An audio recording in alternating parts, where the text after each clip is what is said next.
Bogor heboh.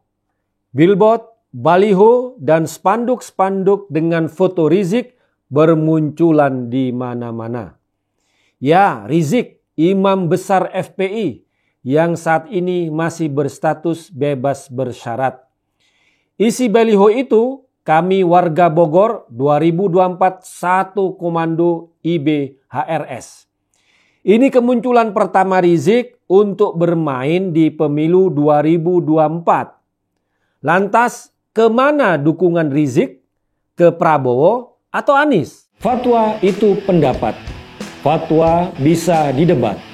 Fatwa tidak mengikat. Fatwa itu opini, tidak suci, meniscayakan toleransi. Dan sebaik-baik fatwa, suara hati nurani. Inilah Fatwa Guntur Romli. Assalamualaikum warahmatullahi wabarakatuh. Salam sejahtera untuk kita semua. Shalom. Shalom Aleichem. Om Swastiastu. Namo Buddhaya. Widek Dong Cien. Rahayu.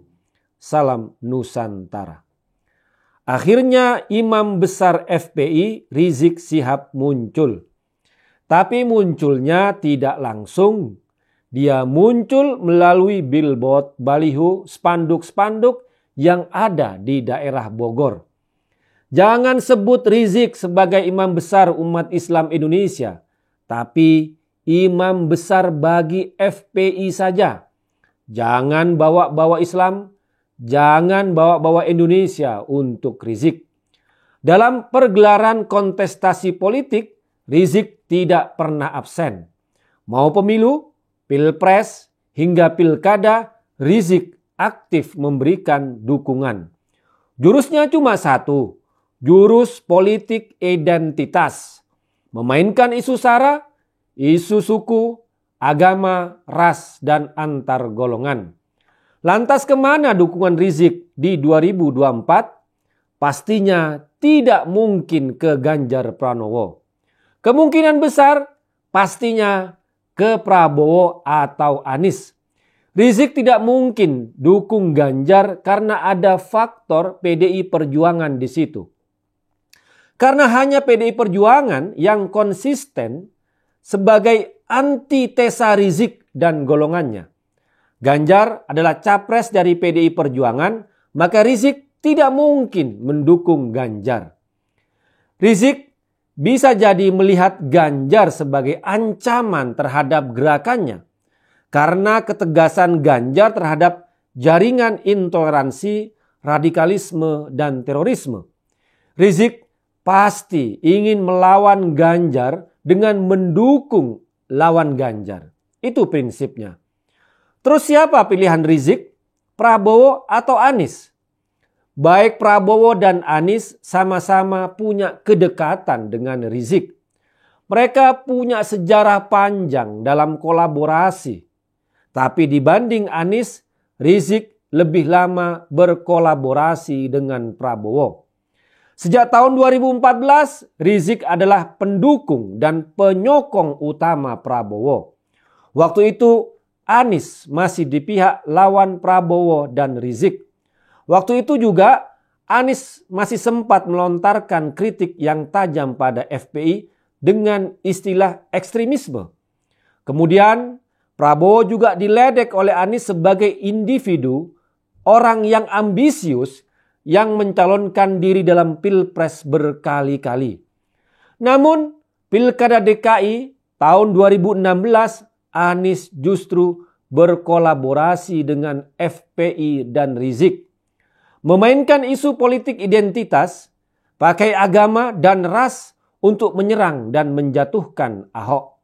Rizik membangun gerakan 212, memenangkan Anies di Jakarta, dan rencananya memenangkan Prabowo dalam Pilpres 2019. Kita pun menyaksikan pilkada dan pilpres yang paling jorok dalam sejarah politik di negeri kita. Karena ada kolaborasi Rizik dengan Anies dan Prabowo. Kalau benar ada 3 pasang dalam Pilpres 2004 nanti, seperti halnya Pilkada DKI yang terjadi ada 3 pasang dan 2 putaran, Rizik akan fokus menyerang Ganjar dan mendukung 2 calon lainnya, baik Prabowo dan Anies. Rizik pasti akan berusaha mati-matian menyerang Ganjar agar tidak lolos pada putaran kedua, sehingga yang tertinggal hanya 2 calon yang menjadi pilihannya. Kalau Ganjar dijegal, maka Rizik akan tenang. Siapapun yang terpilih, mau Prabowo atau Anies, maka itu semua favorit Rizik. Kalau Ganjar lolos ke putaran kedua, maka Rizik akan fokus ke lawan Ganjar. Seperti halnya di Pilkada DKI, Rizik fokus ke Anies yang menjadi lawan Ahok. Tapi Pilpres 2024 bukan seperti Pilkada Jakarta tahun 2016-2017, tapi kemungkinan akan seperti Pilpres 2014 dan 2019. Anies kemungkinan besar tidak dapat tiket pencapresan karena dilema AHY dan Demokrat. Kalau AHY dipilih cawapres Anies, maka parpol lain seperti Nasdem dan PKS akan menolak keras. Tapi kalau bukan AHY yang dipilih, maka Demokrat akan menolak dan keluar dari koalisi itu. Karena Anies tidak dapat tiket, kemungkinan besar Ganjar akan langsung berhadap-hadapan dengan Prabowo. Artinya Rizik pasti akan langsung mendukung Prabowo dan melawan Ganjar. Dengan demikian, Rizik akan kembali berkolaborasi dengan Prabowo di 2024 seperti halnya di 2014 dan 2019. Prabowo akan melakukan segala cara untuk menang, termasuk berkolaborasi dengan Rizik dan golongannya. Publik masih ingat janji Prabowo tahun 2019 yang akan menjemput langsung Rizik ke Saudi pakai pesawatnya pribadi kalau menang sebagai presiden. 2024 Rizik pasti dukung Prabowo dan menghajar Ganjar. Demikian, wassalamualaikum warahmatullahi wabarakatuh. Om Santi Santi Santi Om.